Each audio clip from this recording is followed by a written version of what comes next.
a quien tengo el honor de conocer y le agradezco la gentileza de habernos acompañado el día de hoy. Creo que su trayectoria es bastante reconocida, estimado doctor. El doctor Omar Sar nos va a acompañar con un tema importante que es la procedencia del amparo contra resoluciones judiciales en el Perú. Don Omar, doctor, quería obviamente hacer una pequeña presentación que hemos preparado para usted, si me lo permite, antes de darle la palabra, por favor. Ojalá que sea de su agrado. Vamos a ver, por favor.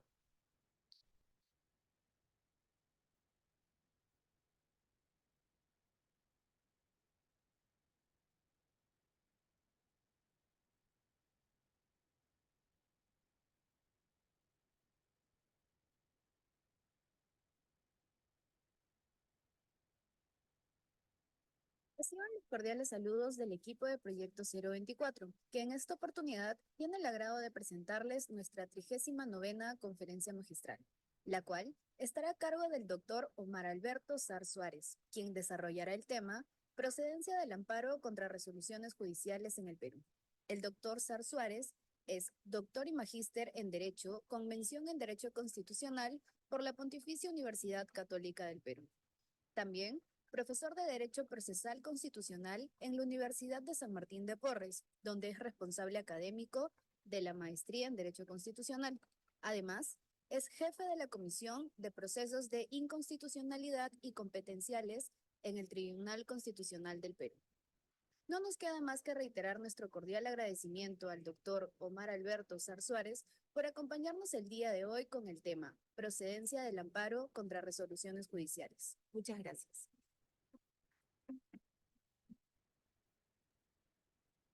Doctor Omar, le doy el uso de la palabra, le quedo muy agradecido por acompañarnos. Si hemos omitido de manera involuntaria alguna hoja o un dato importante de su hoja de vida, mil disculpas y obviamente reitero La, el la agradecimiento. resolución. Bien- Bienvenido. Doctor Ishii, ¿cómo está usted? Muy buenas tardes. ¿Me escucha correctamente, no? Ok, perfecto. Nada, bueno, mis primeras palabras serán para agradecer a Proyecto 024, en primer lugar, el desarrollo de esta iniciativa académica. Me parece que es sumamente valorable el hecho de que haya profesionales destacados como el propio doctor Ishii, que estén promoviendo la discusión, promoviendo el debate, promoviendo el intercambio de ideas, digamos, el crecimiento este, de las sociedades tiene que ver con el desarrollo de la inteligencia, con el desarrollo del conocimiento y con la interconexión. Y si algún mérito tiene la virtualidad, pues es este de que nos permite interacción aun cuando no nos encontremos en una proximidad inmediata, ¿no? Entonces, quería comenzar felicitando la existencia de proyectos académicos y agradeciendo la invitación a compartir algunas reflexiones sobre la procedencia del AMPA. A ver, el amparo tiene una finalidad que es la de tutelar la efectividad de todos aquellos derechos fundamentales que no se encuentran tutelados por la vía del habeas corpus o por la del habeas data. Un poco ese es el modelo que tiene diseñada la Constitución del Perú, ¿verdad? Este, tenemos en nuestro sistema 4 procesos de tutela: el habeas corpus respecto de la libertad individual y derechos conexos, el eh, habeas data como mecanismo de tutela del derecho de acceso a la información pública y el derecho a la autodeterminación informativa, y todos los demás derechos fundamentales se tutelan por la vía del amparo. Y dije 4 no por equivocación, sino porque, además de los mencionados, también se encuentra entre los procesos de tutela de derechos el proceso de cumplimiento, cuya finalidad es, ha dicho el tribunal, garantizar la efectividad de un derecho constitucional, solo que este no se encuentra específicamente enumerado en la Constitución, que es el derecho a la eficacia de las normas legales y de las resoluciones administrativas. Entonces, en ese marco es que se encuentra regulado el proceso de amparo como mecanismo de tutela. En primer lugar, hay que partir también señalando que en nuestro sistema todos los jueces son garantes de la supremacía normativa de la Constitución. El artículo 138 de la Constitución del Perú establece que la potestad de administrar justicia emana del pueblo, se ejerce por el Poder Judicial conforme a su ley orgánica. Y por otro lado, añade que en caso de existir incompatibilidad entre una norma constitucional y entre la ley y una norma o una disposición constitucional, los jueces deben preferir la Constitución. Igualmente prefieren la ley frente a las normas de inferior género. Así que ese es el contexto, ¿no? Es decir, el de cualquier decisión que adopten los órganos jurisdiccionales tiene que tener un correlato con la supremacía normativa. Ahora bien, vamos a ver un poco el texto constitucional vigente en el Perú para poder interpretar o ver cómo se debe interpretar la disposición del artículo 200 a la que estamos haciendo referencia. Porque si estamos a la letra, prima facie, el amparo contra resoluciones judiciales resultaría improcedente. Vamos a ver eso. De acuerdo con la Constitución vigente, aquí lo estamos viendo, la acción de amparo procede por actos u omisiones, por un lado. Es decir, hay derechos que se vulneran por acción, ¿no? Por ejemplo, no sé, igualdad, los de carácter laboral, ¿no? Se vulneran por incurrir en una acción que afecta el contenido. Por otro lado, también hay vulneraciones que pueden presentarse por omisión de realizar el contenido del derecho. Como decir, por ejemplo, los derechos que tienen carácter prestacional, ¿no? Es decir, salud, seguridad social, pensiones. Son derechos que se vulneran por omisión. Al no prestar, al no brindar asistencia sanitaria, educación, se vulneran. Entonces, el amparo procede por acción u omisión, por el hecho u omisión, por parte de cualquier autoridad, funcionario o persona. Así que, como ustedes verán, aquí tenemos una particularidad. El legislador ha previsto que esta vulneración que puede producirse por acción o omisión, puede provenir de autoridades públicas, funcionarios o autoridades públicas, o por otro lado también de particulares. Así que la Constitución admite desde el vamos el amparo contra particulares, esta idea de eficacia horizontal de los derechos fundamentales. Pero si estamos al planteo, entonces procede contra cualquier autoridad. Y toda vez que la Constitución garantiza derechos inherentes a la función jurisdiccional, específicamente en el artículo 139, y establece una variedad de garantías relacionadas con garantías procesales, ¿no? Digamos, la unidad de la función jurisdiccional, el juez predeterminado por la ley, la cosa juzgada, el deber de motivación, la pluralidad de instancias, etc. ¿no? Y el debido proceso, propiamente el 139 inciso tercero.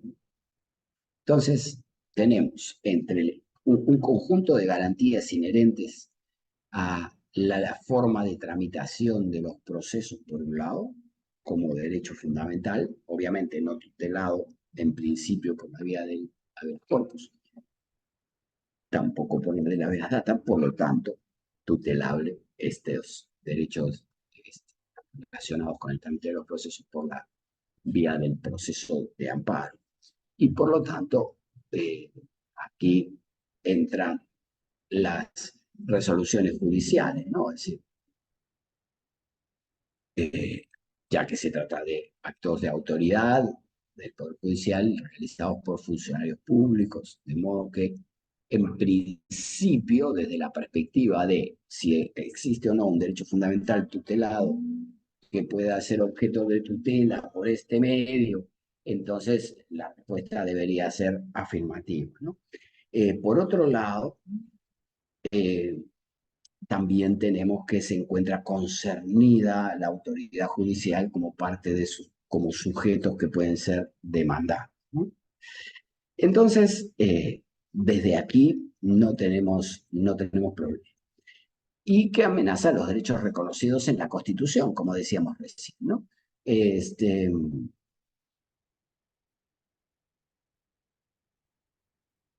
pero este,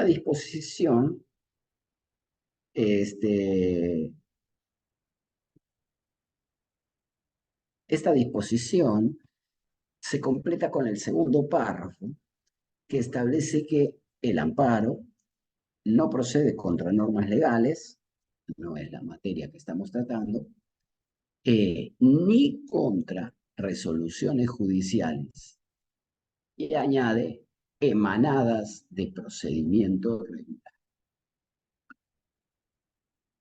Entonces, como ustedes podrán apreciar, aquí tenemos una regla general: no procede el amparo contra resoluciones judiciales. Pero esta regla general tiene un condicionante que viene a ser la exigencia de que esta improcedencia eh, se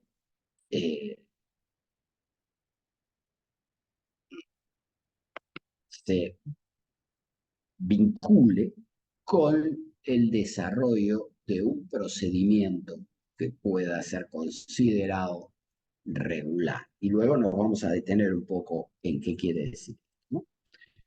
El, el Tribunal Constitucional, a la hora de valorar o de interpretar el alcance de esta disposición, señaló que, bueno, cuando el constituyente dice que el amparo no procede contra resoluciones judiciales emanadas de proceso regular, cabe realizar una interpretación a contrario, en el sentido de que, ok, si es regular el proceso, entonces el amparo no procede, esa es la regla, pero sin embargo debe admitirse su procedencia cuando el proceso sea irregular, por el contrario. Entonces, interpretando a contrario,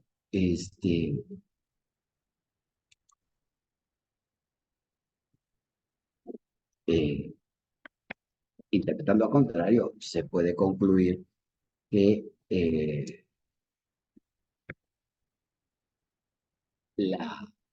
de acuerdo con la Constitución, eh,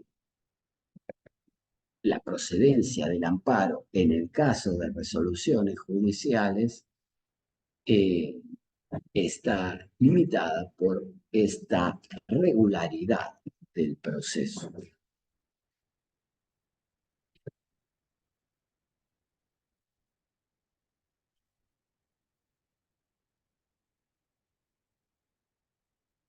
Por ejemplo, si debiéramos interpretar o traer a colación, ¿no?, un proceso eh, contra resolución judicial que sea muy conocido, podríamos utilizar como ejemplo el del caso Lut, ¿no? Es un caso muy célebre resuelto por el Tribunal Constitucional alemán. La pregunta es, ¿qué implica en relación con nuestro sistema? La pregunta es, ¿qué implica regularidad, ¿no? Se ha discutido si regularidad quería decir derechos de carácter procesal, ¿no? Como por ejemplo los que mencionaba, ¿no? Es decir, el debido proceso, la cosa juzgada, la motivación, etc., ¿no? Si esos son los derechos tutelables por la vía del amparo cuando se trate de cuestionar resoluciones judiciales, o si por el contrario pueden cuestionarse también otros derechos fundamentales de carácter sustantivo.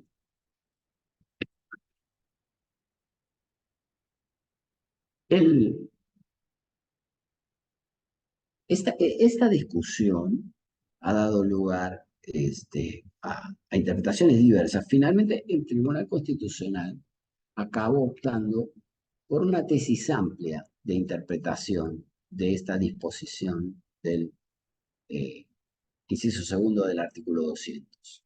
Entendió que regularidad quería decir eficacia de los derechos fundamentales.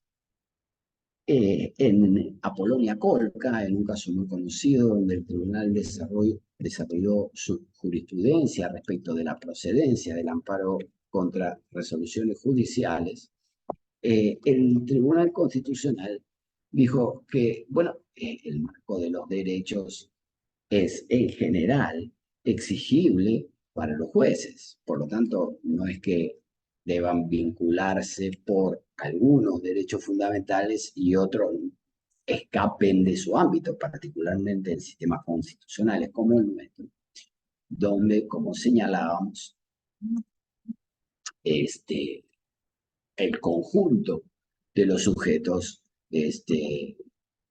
son destinatarios. Acabo de poner el enlace de esta sentencia a la que estamos haciendo referencia en el chat, ¿no? Para que ustedes eventualmente más tarde puedan consultarla, ¿no? Pero lo que sostiene es que la regularidad a la que alude el inciso segundo del artículo 200 no es exclusivamente a la tutela de derechos de carácter procesal, sino que debe entenderse referida a todos los derechos fundamentales, ya que los jueces tienen el deber de garantizar la supremacía normativa de la Constitución en los términos que aquí lo planteábamos, y por lo tanto no es compatible un razonamiento que excluya su deber de garantizar, por ejemplo, otros derechos fundamentales.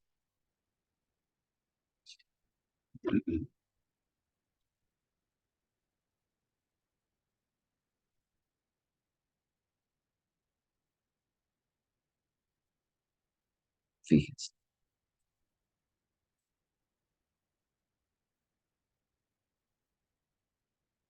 En esa sentencia, cuyo enlace compartimos, el tribunal dice: la vinculación de los derechos hacia cualquiera de los poderes y en general órganos públicos, recuerden que como ya dejamos establecido, todo tipo de autoridad o funcionario tiene el deber de garantizar la supremacía normativa de la Constitución. Entonces, y en general los órganos públicos, es lo que hemos venido en denominar eficacia vertical y también garantiza la eficacia horizontal, como decíamos antes, respecto de particulares. Entre estos sujetos obligados para con el respeto y protección de los derechos, se encuentran todos los poderes públicos, es decir, los entes que forman parte del Estado, independientemente de su condición de órgano constitucional, legal o administrativo, y los grados de intensidad que pueda tener su autonomía.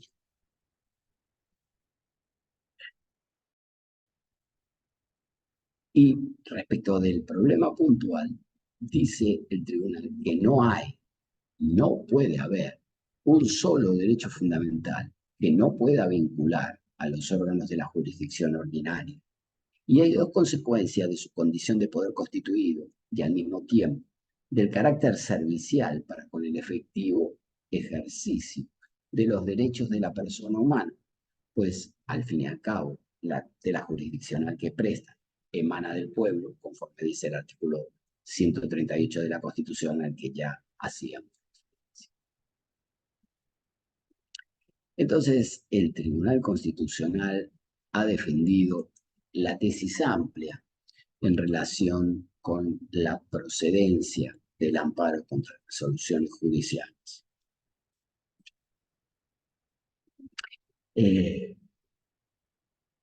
ya que ha dicho, como hemos visto, que el amparo procede por la vulneración de cualquier derecho fundamental y no solo de aquellos que tengan carácter procesal. Ahora bien, esta revisión de derechos fundamentales no procesales nos lleva a un reexamen del fondo, porque está bastante claro que no puede admitirse la continuación del debate ordinario por la vía del amparo, ¿no? Está bastante claro que el proceso de amparo no constituye una suprainstancia, sí una continuación del debate ordinario, ¿no? Entonces, habrá que determinar justamente un poco los confines de la protección que se pueda brindar y de la revisión que se pueda llevar a cabo por la vía del amparo, ¿no?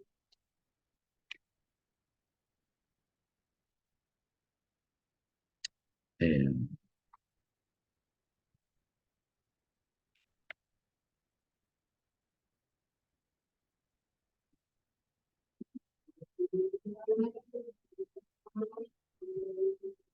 Está claro entonces que el amparo no es la cuarta instancia, no es la continuación del proceso ordinario.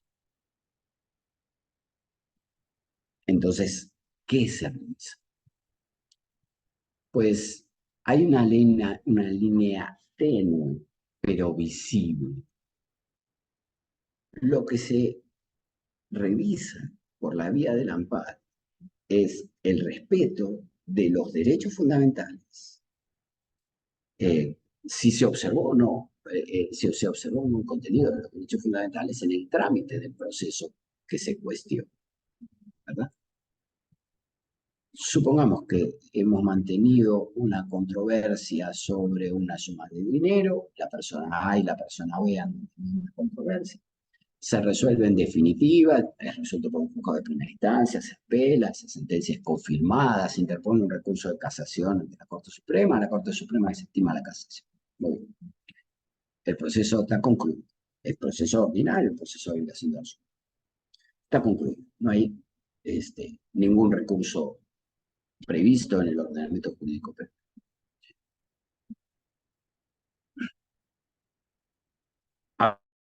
Ahora bien, contra esa resolución procede el amparo en los términos que acabamos de ver. Si se acusa que el proceso no ha sido regular en el sentido de que se ha vulnerado un derecho fundamental, ok, debería admitirse el amparo. Ahora bien, ¿qué se va a discutir en el amparo contra esta resolución de dar obligación de absoluto? Si la pretensión del demandante consiste en que por la vía del amparo se revise eh, si efectivamente existe la deuda o si debe la suma de dinero, ¿sí? Claramente el amparo resulta improcedente. El amparo, por la vía del amparo, no se puede discutir aquello mismo que se discutió por la vía ordinaria, ¿no? Es decir, está claro que no se discutirá sobre la obligación de dar suma de dinero propia. Lo que se va a discutir por la vía del amparo es si al decidir que una persona debe una suma de dinero, se observaron o no derechos fundamentales como la motivación, el debido proceso, la pluralidad de instancia, pero también, por ejemplo, si la resolución afecta el derecho de propiedad, por ejemplo, ¿no? O si se resolvió en condiciones observando el principio de igualdad, digo, para mencionar derechos de carácter procesal y también algunos otros de carácter sustantivo, ¿verdad? Y esta discusión no es una discusión sobre el fondo del asunto, ¿sí? Por la vía del amparo, solo pueden discutirse aquellos asuntos relacionados con la vulneración de derechos en el trámite del proceso. No se restablece, no se continúa la discusión ordinaria, sino que se plantea un cuestionamiento sobre la afectación de derechos en el trámite de aquel proceso.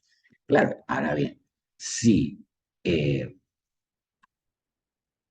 el trámite del proceso se vulneró un derecho de carácter procesal o sustantivo, da igual, claramente la consecuencia será la nulidad de esa resolución judicial, ¿no? Por supuesto. Pero la nulidad de la resolución judicial no obedecerá a que quien fue determinado como deudor no deba la suma de dinero. No es eso lo que se ha resuelto. Lo que se ha resuelto es nula la resolución porque se vulneró un derecho X, y luego, como consecuencia de esto, atendiendo a ese derecho fundamental que se ha afectado, el órgano jurisdiccional debe pedir una nueva sentencia. Es decir, esto no es el demandado o las partes no deben, no existe una deuda respecto de la suma de dinero. No se discute sobre la suma de dinero, se discute sobre la efectividad de los derechos en ese ámbito. Y para ir terminando, me gustaría ilustrar este tema de la procedencia del amparo contra resolución judicial con dos anotaciones. La primera, un ejemplo, y la segunda, algunas exigencias de carácter procesal previstas en el ordenamiento jurídico regulado por el nuevo Código Procesal Constitucional. ¿Correcto? Vamos a lo primero. A ver, el señor Beit Harla era un productor cinematográfico alemán que en su momento estuvo vinculado a la cinematografía nazi. Y fue director, como verán ustedes aquí, en este afiche, fue director de películas como El judío Sus, que suponían una forma de defensa de la discriminación racial y de la supremacía racial de la raza aria, etc. ¿No? Es decir, era un promotor, desarrollador de la cinematografía nazi. De hecho, fue sometido a los tribunales de Nuremberg, finalmente terminó absuelto. Y más tarde, en 1948, filmó una nueva película que se llamó, ya fuera de todo el asunto relacionado con la cuestión racial y con el nazismo, filmó una nueva película llamada La Arma de Invencible. Cuando se anunció esta película, el presidente del gremio de periodistas de la ciudad de Hamburgo promovió promovió un boicot contra esa película. Promovió que la gente no fuera al cine porque resultaba ser el producto de aquel director de la cinematografía nazi. Finalmente la película fue una catástrofe financiera y de resultado. Y el señor Harlan planteó contra el señor Luth, que era presidente del gremio de periodistas, planteó contra el señor Luth una demanda de indemnización. Correcto. Solicitaba que se le pague una indemnización porque como consecuencia del boicot que él prometió, como consecuencia de... A ver, vamos a silenciar. Decía que como consecuencia del boicot que el señor promovió, se produjo el evento dañoso, ¿no? Entonces, finalmente la sala de Hamburgo acabó diciendo, a ver, veamos. Por un lado tenemos que efectivamente se produjo el evento dañoso, Dos, tenemos el origen de ese evento dañoso eh, en el boicot promovido por el señor Luke, y encontramos que existe, dice la Sala de Hamburgo, una adecuada relación de causal. Por lo tanto, tenemos probados todos los elementos de la responsabilidad civil. De modo que la conclusión de la Sala de Hamburgo fue la de que el señor Luth debía pagar al señor Harlan una indemnización. Como ustedes habrán podido apreciar, aquí no se discutía sobre derechos fundamentales, no se discutía sobre el pago de una indemnización. Ahora bien, el señor Luth planteó una demanda de amparo contra esa resolución judicial ante el Tribunal Constitucional Federal. En el sistema alemán, la demanda de amparo se presenta directamente ante el Tribunal Constitucional, a diferencia de lo que sucede en nuestro caso, donde el amparo tiene trámite judicial. Pero, decíamos, plantea el señor Luth una demanda ante el Tribunal Constitucional, y lo que dice es, esta resolución omite considerar la incidencia de el derecho a la libertad de expresión, ya que en la promoción del boicot suponía una forma de protesta frente a determinado tipo de posición política que el autor había expresado en el.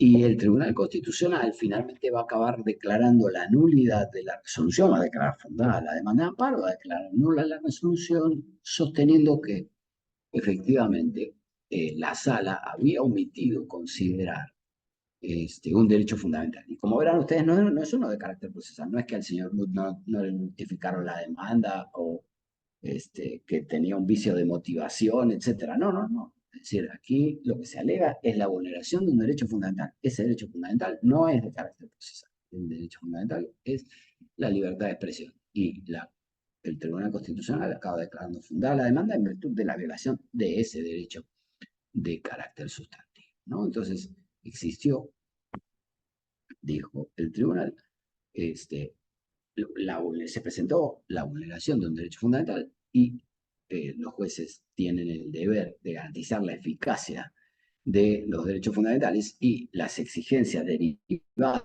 de los derechos fundamentales no pueden ser omitidas tampoco en el ámbito de las decisiones judiciales. Bien, así que finalmente tenemos aquí el ejemplo al que hacíamos referencia, ¿no? Un caso donde, muy conocido a nivel internacional, como es este caso de Luth. Por otro lado, y con esto terminamos, quiero compartir con ustedes el Código Procesal Constitucional, que en su artículo 9 se refiere a la procedencia del amparo contra resoluciones judiciales. Y dice, el amparo procede respecto de resoluciones judiciales firmes. Aquí el primer punto a destacar. El amparo procede para la tutela de derechos fundamentales, incluso aun cuando el alegato de vulneración se refiera a una resolución judicial, pero no puede tratarse de resoluciones que se encuentren en debate, de asuntos que se encuentren impugnados. Tiene que tratarse de resoluciones judiciales firmes, esto es decir, que hayan quedado concluidas.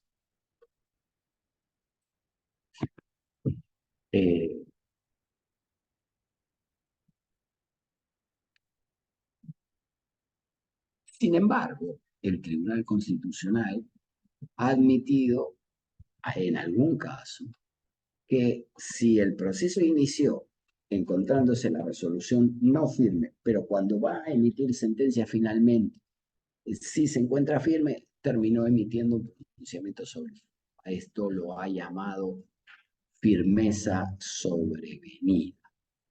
Así que, en principio, diremos que la regla es que se debe tratar de un pronunciamiento definitivo. Y, excepcionalmente, el tribunal ha admitido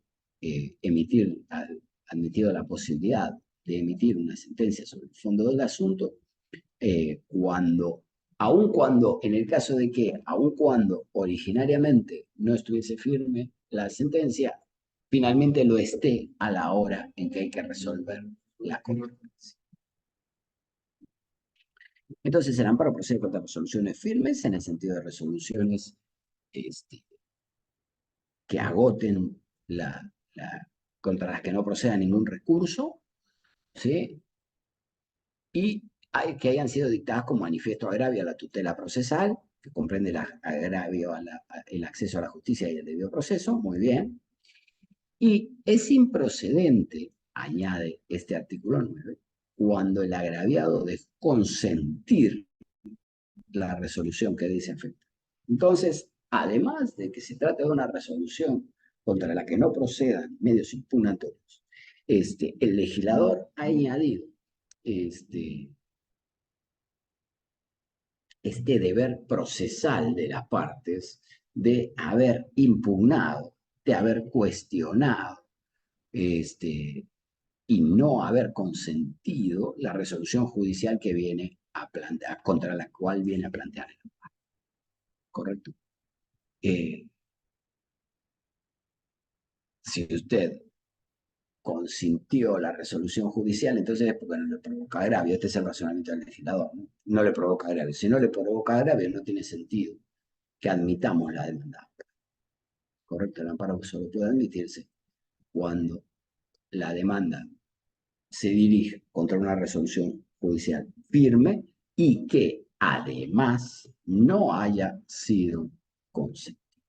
Entonces, un poco este es el derecho, estos son los derechos fundamentales que se tutelan por la vía del amparo cuando se cuestionan resoluciones judiciales. Esto es lo que se discute, no se discute sobre el fondo del asunto, sino sobre la vulneración de esos derechos fundamentales. La procedencia está condicionada a que se realice un control de regularidad.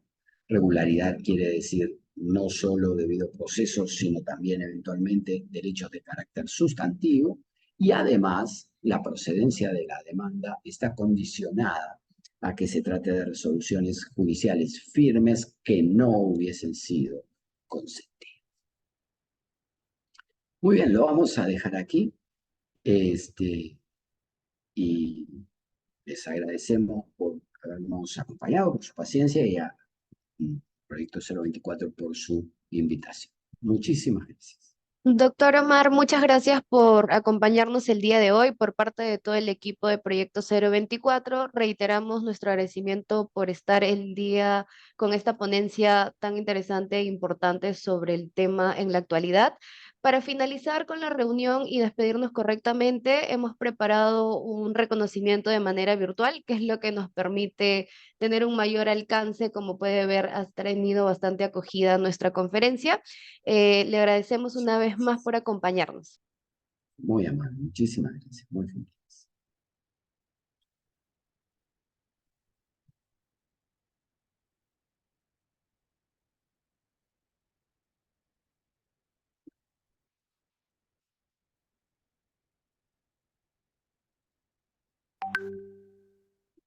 Un momento, por favor.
Muchas gracias, doctor Omar. Le agradecemos. Hemos tenido unos problemas técnicos, sin embargo, le agradecemos una vez más No, por o sea, acompañarnos el día de hoy.